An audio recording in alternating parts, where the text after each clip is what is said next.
आहे. तर सगळ्यांनी सुरुवातीला काय करायचे, स्कूप ॲप ओपन करायचं. ठीक आहे, ओपन केलेलं आहे.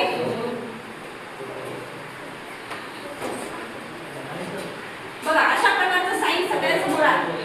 स्कूपा व्हिडिओ आहे. त्याच्यामध्ये खाली प्लस साईन असेल पहा आहे. प्लस साईन वर क्लिक केलंय सगळ्यांनी. किंवा तुमच्या मोबाईल मध्ये गॅलरी मध्ये फोटो असतील, वरती ऑप्शन सुद्धा आहे. भरपूर ऑप्शन असतात फोटो घेण्यासाठी, आहेत का? हा, तर गॅलरी मध्ये तुम्ही जाऊ शकता. माझ्या याच्यामध्ये आहे, मी डायरेक्ट गॅलरीच अटॅच केलेली, त्याच्यामुळे डायरेक्ट मी प्लस साईन वर गेले तरी माझं काम होत आहे. तुमच्या याच्यामध्ये येत नसेल तर गॅलरी मधून वरती ऑप्शन दिसत आहे तुमच्याकडे. गॅलरी मध्ये गेले सगळे, कमीत कमी कोणतेही, मी फक्त तुम्हाला एक ट्रायल देते सध्याला, म्हणून सध्या कोणते फोटो घ्यायचे आपल्याला ते ठरवणं आवश्यक नाहीये, फक्त आपल्याला ट्रायल घ्यायचे. तर त्याच्यासाठी आपण काय करणार आहे की सुरुवातीला कोणतेही 5 फोटो आपल्याला ऍड करायचे. किती? 5. ठीक आहे, चला सिलेक्ट करा. मग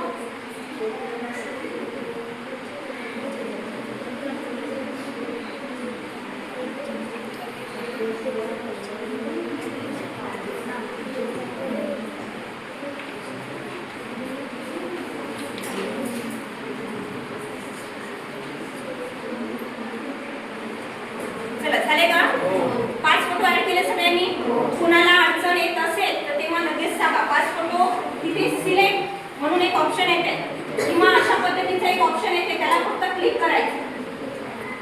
अशा पद्धतीने एक विंडो ओपन होईल तुमच्यासमोर. ठीक आहे, फोटो सिलेक्ट केल्यानंतर हा राईट क्लिक येते ना, तर राईट क्लिक वर क्लिक करायचं. म्हणजे क्लिक म्हणजे टिक करायचं. हा, सगळ्यांसमोर असा एक म्हणजे विंडो ओपन झालेला आहे. झालाय. आता बघा, तुम्ही ऑब्झर्व करत असाल की तुमचे सगळेच फोटो परफेक्टली दिसतात का तिथे? का काही भाग कटलेला दिसत आहे? कटलेले दिसत असेल, बऱ्याच जणांना दिसत असेल जर ऑब्झर्वेशन केलं. आता ते कसं मॅनेज करायचं ते पहा पहिले. म्हणजे फोटो ऍडजस्ट कसा करायचा. ठीक आहे, काय करायचं नीट लक्ष द्या, इकडे लक्ष द्यायचे पहिले, त्याच्यानंतर तुम्ही स्वतः करायचं. पहिले फोटो सगळ्यांना इन्सर्ट करता आले. पहिली स्टेप झाली. 2 नंबरच्या स्टेप मध्ये आपल्याला फोटो ऍडजस्ट करायचा. आता ऍडजस्ट कसा करायचा बघा. समजा हा फोटो आहे, माझे काही विद्यार्थी याच्यामधून कटले, मग काय करणार मी? हा सिलेक्ट करणार. ठीक आहे, झाला. एकच सिंगल फोटो ओपन झाला सगळ्यांच्या समोर. क्लिक केला, ओपन झाला. आता बघा, मला बरोबर त्याला छोट्या साईज मध्ये करायचं. म्हणजे फक्त 2 बोटं मी जवळ आणत आहे. दिसते का? याला मध्यभागी नाही आहे. झालं, पूर्ण फोटो कव्हर झाला. येते लक्षात? काय केलं मी? फोटो बोटाने मोठा करते, छोटा करते, फक्त बोट जवळ आणि दूर नेते, काहीच करत नाही. येते लक्षात सगळ्यांच्या? करता येईल सगळ्यांना? ही झाली 2 नंबरची स्टेप. ठीक आहे, थोडंसं लक्ष द्या, नंतर आपण कंटिन्यू करूया. ही झाली 2 नंबरची स्टेप, फोटो ऍडजस्ट कर. आता फोटो ऍडजस्ट केल्यानंतर खाली काही ऑप्शन दिसत आहेत तुम्हाला. ते काय आहे वाचा बरं. काय आहे? Speaker, filter, time, hash, advance text. हा, भरपूर ऑप्शन्स आहेत त्याच्यामध्ये. त्याच्यातले काही महत्त्वाचे ऑप्शन्स आपण आज बघू. सगळ्यात सुरुवातीला पहा स्टिकर. आता स्टिकर मध्ये कोणाचा बर्थडे असेल, पुन्हा गुलदस्ता असेल, अशी स्टिकर सगळ्यांना माहिती आहे. मग ते स्टिकर कसे घ्यायचे बघा. याच्यावर क्लिक केलं मी, याच्यामध्ये इमेज स्टिकर, नंतर GIF स्टिकर आणि टेक्स्ट. आता इमेज मध्ये तुम्हाला माहिती आहे डायरेक्ट ती इमेज येणार आहे.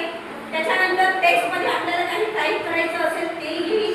आणि त्याच्यानंतर GIF तुम्हाला सगळ्यांना माहिती आहे की तयार झालेले जे स्टिकर आहेत ॲज इट इज आपण ऍक्सेप्ट करू शकतो. तर त्याच्यापैकी कोणताही तुम्ही सिलेक्ट करू शकता. बघा आहे, मला हे फुल पाहिजे, मी फुल घेतलं. आता ते फोटोच्या मध्ये ऍडजस्ट कराल का मी? नाही. कुठे करणार? बघा, रांगोळी सारखं मी त्याच्या खाली ऍडजस्ट करायची. ओके, त्याची सुद्धा साईज मी त्याच पद्धतीने कमी जास्त करते. छान दिसत आहे? तर अशा पद्धतीने आपण वेगवेगळे स्टिकर त्या ठिकाणी घेऊ शकतो. येते लक्षात? आता 4थी स्टेप आहे आपली. कोणती? टेक्स्ट ऍड करायचं. मला माझ्या शाळेचं नाव टाकायचं त्या ठिकाणी. मग शाळेचं नाव कसं टाकणार? बघा, ह्या ठिकाणी याच्यामध्ये 2 क्लिक केलं. आता असा विंडो एक ओपन झाला. इथे मी टाईप करणार. आता तुम्हाला माहिती आहे मोबाईलवर आपण डायरेक्ट बोलून सुद्धा टाईप करू शकतो. जिल्हा परिषद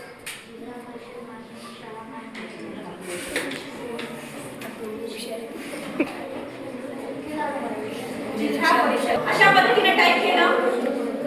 आणि लक्ष द्या इकडे, नंतर बनवा तुम्ही स्वतः. नंतर आपण वेळ घेणार आहोत.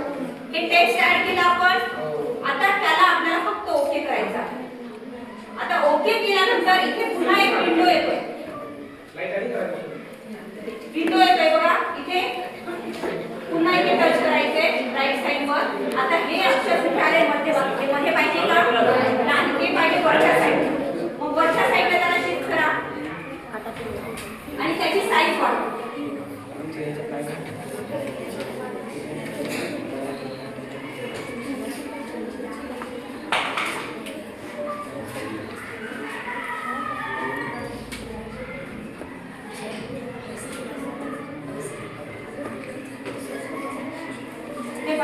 आता हे आपल्याला व्यवस्थित दिसत नाहीये, मग त्याचा फॉन्ट वगैरे आपल्याला चेंज करावा लागतो. तो कसा चेंज करायचा ते बघूया आपण. बघा याच्यावर क्लिक करायचंय. बघा इथे खाली दिसते ऑप्शन, त्याच्यावर क्लिक केला. इथे दिसते ऑप्शन एज, टीबी, कलर दिसतोय. आपल्याला हा जो कलर आहे व्हाईट, मला सांगा जर व्हाईट बोर्डवर मी व्हाईट पेनने लिहिलं तर दिसेल का? नाही. त्याच्यासाठी वेगळ्या कलरचा पेन लागेल. म्हणजेच आपल्याला इथे कलर घ्यावा लागेल आणि ह्या ठिकाणी कलर सिलेक्ट करावा लागेल. झालं? इथे कलर ऑप्शन आहे. ठीक आहे. त्याच्यानंतर इथे टेक्स्ट आपण चेंज करू शकतो. बघा इथे वेगवेगळे फॉन्ट सुद्धा आहेत. ते फॉन्ट आपण चेंज करू शकतो आणि इथं ओके करायचं. दिसतंय का? आता बघा बरं नाव तुम्हाला दिसतंय. दिसतंय. अशा पद्धतीने आपल्याला आपल्या शाळेचं नाव सुद्धा आपण त्या व्हिडिओमध्ये टाकू शकतो. आले इथपर्यंत लक्षात? आपण एक एक स्टेप आपण स्वतः करून बघूया.